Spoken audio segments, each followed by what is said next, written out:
But he was grateful for what I did and felt obliged to thank me, which is why he asked me out to prom, why we dated throughout college, and why he proposed. He still loved me very much but wasn't attracted to me. The next morning, he was hungover and had forgotten his confession. He doesn't drink much because he doesn't have a filter and tells the unvarnished truth.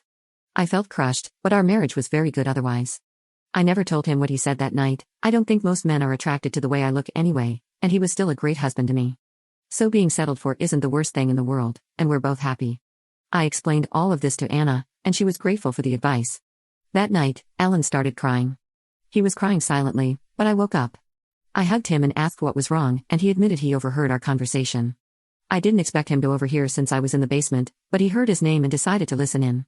I apologized for hurting his feelings, but it just made him sob harder. I don't know what I did wrong or if I did anything wrong. Update 1. Hello, I'm back with a short update. I received a lot of messages on my post last week, and it was a bit overwhelming. I want to say I am a people pleaser not just for my husband, but also for my friends and family. I want them to be happy. I love my husband and want the best for him.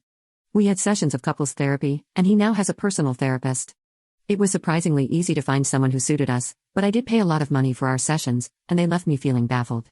Our counselor was a no-nonsense but comforting older woman.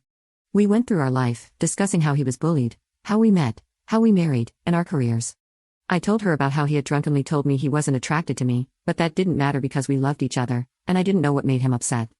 She asked us honestly if we wouldn't be happier as best friends but married to other people. Alan adamantly said no. She brought up affection, bedroom life, those things. We told her we had an active bedroom life with a couple of quirks and were very affectionate, etc., which she focused on. She basically said someone is lying at some point because you can't have all of those things together. She asked Alan to walk through his attraction, and he snapped and said he didn't want to talk about having disgusting or bad thoughts about me. It was a very long conversation afterward, and I'm still confused, but essentially he thought that anyone lusting or having those kinds of thoughts about me was bad, especially other people. He loved me for me. It wasn't even about me being his wife or me being a woman, or those common things. He thought anyone who had thoughts about me was bad and I should be protected from them. Alan told the counselor that I was too soft, gentle, and pure to think that there are bad thoughts about me and bad people. I've never heard that before from anyone. I told our counselor that nothing bad has happened to me. I was worried if Alan had trauma in his past that made him wary of others since he had been bullied so viciously in school, but he said that I was thinking of him again and I should think about myself. He said I still didn't realize that the world is scary for me. The counselor asked about any guilt he felt about attraction, and he broke down. A couple of years ago, I had intensive surgery, and Alan helped me with everything, even eating, showering, and getting around. He confessed that when he helped me with bathing or dressing, he accidentally looked more than he should have, and he could feel that I was starting to realize he was having those thoughts about me and shut down. I don't really remember that, but he's my husband. I didn't and don't mind if he looks. He talked about how much he loves me and wants to spend the rest of his life with me. My counselor said I have grown up to think of others' wants and desires above my own, and I do have people-pleasing tendencies, but on the whole, I'm pretty mentally healthy. I got a few booklets and packets to fill out. My husband was told he needed intensive therapy as soon as possible, and he had his first session a few days ago. I don't know where this is going or what happened to make him think the way he does. He didn't grow up in a religious environment, and his parents are very affectionate and have a strong marriage. I still love and support my husband. Update 2. Hello everyone, I am back with some updates on my situation from 6 months ago. My husband and I still go to marriage counseling, but he quit therapy because he said it made him worse. We found out a lot during therapy. Much of his trauma came from school, where he was brutally bullied. The adults turned a blind eye, his friends abandoned him, and he couldn't tell his parents. So he felt alone until I arrived. I was well liked, and because I protected him, the bullies stopped, and people were nice to him again. He loved me and saw me as his savior.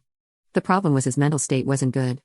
I think my husband was in the process of being diagnosed, but he has intrusive thoughts. I've always been taller and more muscular than other kids and treated as older.